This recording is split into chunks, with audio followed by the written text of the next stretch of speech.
Bonjour les amis, ceux qui me connaissent savent que dès qu'on parle football, je dresse l'oreille.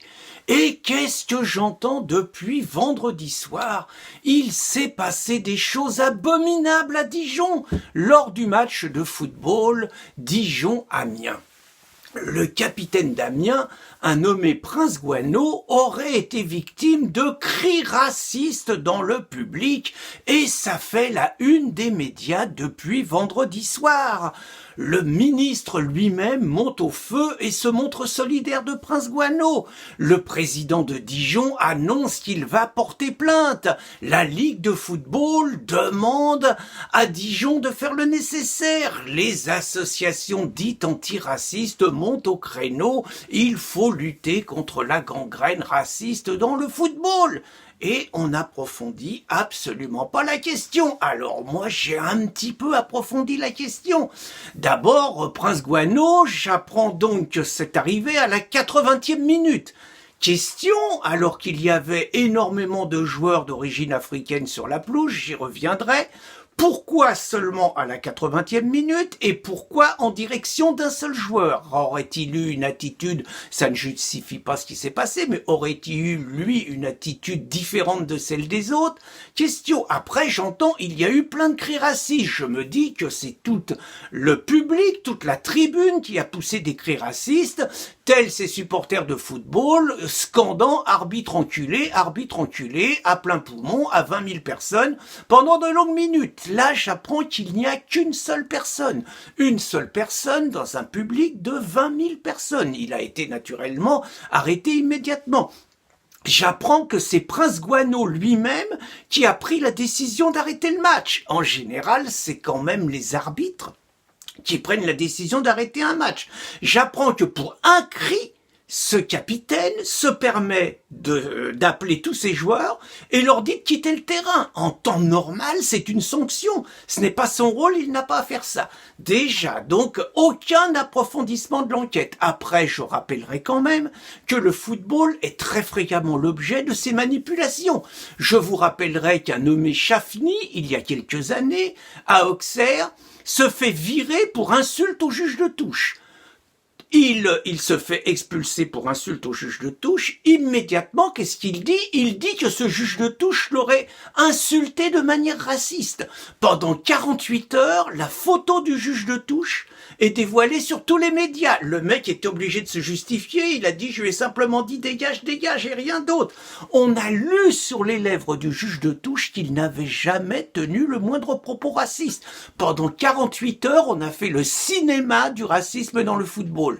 Je me rappelle également Denis Alves, un Brésilien de couleur, quand il jouait en Espagne, il avait monté un coup avec un copain à lui pour faire un clip où on lui jetait une banane quand il était sur le bord de la touche. Immédiatement, toute l'Espagne s'était enflammée sur le racisme. Je rappelle quand même que le football français incarne, quand on regarde les matchs de football, le grand remplacement. Il n'y a pas besoin de faire de grandes démonstrations. Vous regardez, il y a une explication claire. C'est que nous pillons les pays africains. C'est que Giroud avouait lui-même qu'un centre d'entraînement, c'était 80% d'Afrique du Sud, c'était 10% d'Afrique du Nord et c'était 10% de Gaulois. Je rappelle que l'équipe de France championne du monde, sur 23 joueurs, il y avait 6, on va dire, de souche et 17 originaires de la diversité, même si par ailleurs ils se comportaient bien. C'était pas un fonctionnement de racaille, je rappelle ça. Je rappelle quand même que l'équipe de France des moins de 19 ans, il n'y a plus un seul blanc. Quand même, donc, le football français gangréné par le racisme, il faut quand même arrêter de nous prendre pour des cons. Je rappelle que les associations dites antiracistes, elles, passent à la caisse, elles signent des conventions avec la fédération ou avec les clubs, et qu'elles n'ont pas un mot contre le Qatar, qui arrose juste le football français, et dont des récents livres de Chénaud, Malbruno ont montré quand même que comme État féodal, colonialiste, esclavagiste, on fait pas mieux aujourd'hui. Il n'y a pas un mot, on mord pas la main qui nourrit. Donc tout ça pour vous dire que nous sommes l'objet d'une manipulation énorme des antiracistes pour culpabiliser encore plus les Français qui seraient racistes. Dans le même temps, je vous ferai remarquer qu'il y a un silence médiatique écrasant quand le cran les milices noires de la Ligue de défense des Noirs africains, la LDNA, soutenue par l'UNEF qui devient un syndicat de talibans, se permettent d'interdire une pièce de théâtre d'Eschyle. Je ferai remarquer que les mêmes se permettent d'aujourd'hui d'attaquer l'exposition Toutankhamon sur des bases totalement racistes, des bases de suprématisme noir. Je ferai remarquer qu'il n'y a pas un mot quand Rokhaya Diallo, à qui on offre tous les plateaux de télévision qu'elle veut, se permet d'insulter en permanence la France jugée trop blanche. Elle se permet de le faire sur un média turc, que les Turcs sont en train d'insulter la France via Erdogan, et que je n'ai jamais entendu Rokhaya Diallo, qui nous reproche à nous d'avoir une France trop blanche, de se plaindre quand les équipes africaines n'alignent que des joueurs noirs.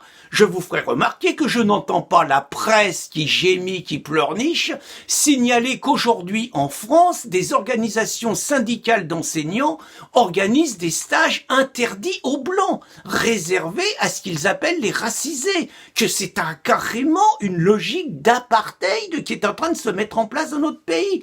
Pas un mot. Je ferai remarquer que quand Omar Sy se permet de jouer le rôle de Knock, s'il est fait un bide et c'est bien fait pour sa gueule, mais quand il se permet de jouer le rôle de Knock qui est juste une insulte à l'histoire, pas un mot. Que dirait-on si Gérard Lanvin jouait le rôle de Nelson Mandela? Je vous laisse l'imaginer. Je vous laisse remarquer que les Français ont subi la nomination de Sibeth Ndiaye comme porte-parole du gouvernement alors qu'elle ne représente pas du tout la France. Elle n'est française que depuis 2 ans et par son langage, par sa vulgarité, par sa grossièreté, elle est une insulte aux traditions de notre pays.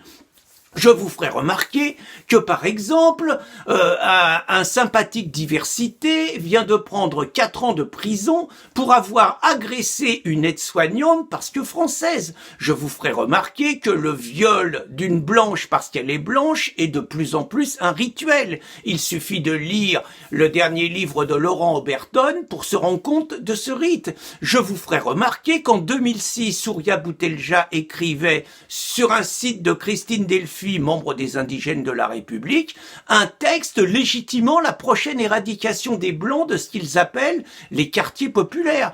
Je vous rappelle quand même que la mère d'Adrien Pérez, tué à Grenoble par 2 Français de papier, qui l'ont tué à coups de couteau à la sortie d'une boîte, expliquait que c'était toujours les mêmes qui tuaient toujours les mêmes. Autrement dit, les victimes, ce sont toujours ces affreux racistes blancs, comme le présentent la presse et toutes les associations dites antiracistes. C'est quand même toujours eux qui se font agresser, insulter, violer, massacrer, homejacking de plus en plus violent et tout. C'est toujours du même côté. Et que c'est un silence médiatique. Donc, mes chers compatriotes, je ne doute pas une seule seconde que vous n'allez pas tomber dans cette énorme manipulation qui n'a qu'un seul objectif: continuer à stigmatiser notre pays, la France, continuer à stigmatiser ces Français d'origine pour mieux justifier le grand remplacement au nom de l'antiracisme.